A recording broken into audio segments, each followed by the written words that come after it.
Now, Rolls-Royce has secured funding to develop small-scale nuclear reactors in the UK.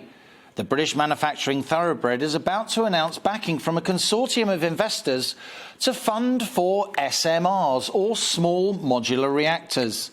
After the government committed £210 million of funding, the private sector is believed to have matched that total. And while SMRs are smaller than the major nuclear plants, such as the one under construction at Hinkley Point in Somerset, they could play a major role in the UK's future energy mix. Britain remains embroiled in an energy crisis, and for all the COP26 posturing and virtue signalling about our carbon-free future, we're still heavily dependent on fossil fuels. The UK government's just asked the Gulf state of Qatar to become our gas supplier of last resort, amid shortages of the fuel across Europe, which have sparked record wholesale gas prices and soaring household bills too. And even amidst this Glasgow summit, the Western world has kept pressuring the OPEC oil exporters cartel to pump yet more crude once again to ease an energy crunch which has seen inflation soar on both sides of the Atlantic. The UK still relies on gas for around 40% of our electricity production. Renewables, wind, biomass, hydro and solar also account for about 40% between them. With coal barely featuring in electricity production, much of the rest, around 15 to 20%, comes from atomic energy or nuclear.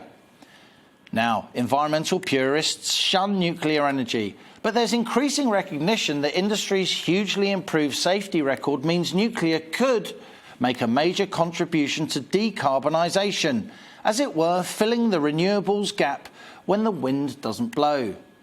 France relies on nuclear for around 70% of its electricity generation, and the European Commission is now considering granting atomic power so-called green status, even though Germany has sought to decommission nuclear after the 2011 earthquake that threatened Japan's Fukushima nuclear station.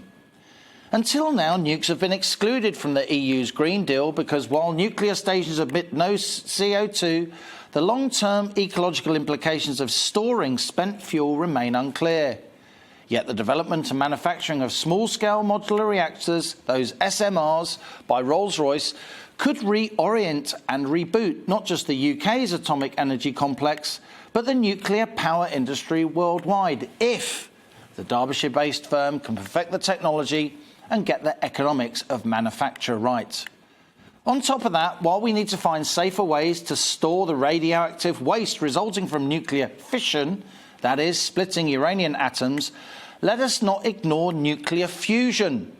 The UK Atomic Energy Authority is at the cutting edge of nuclear fusion research that generates none of the toxic waste of traditional nuclear generation.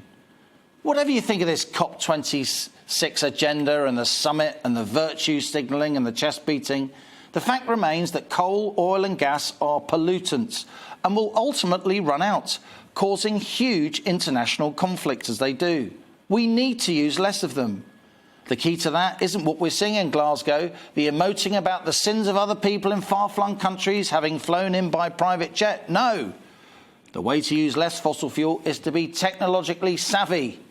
And with Rolls-Royce soon to make a big announcement, that's our on-the-money question today. Can nuclear help solve the UK's energy crisis?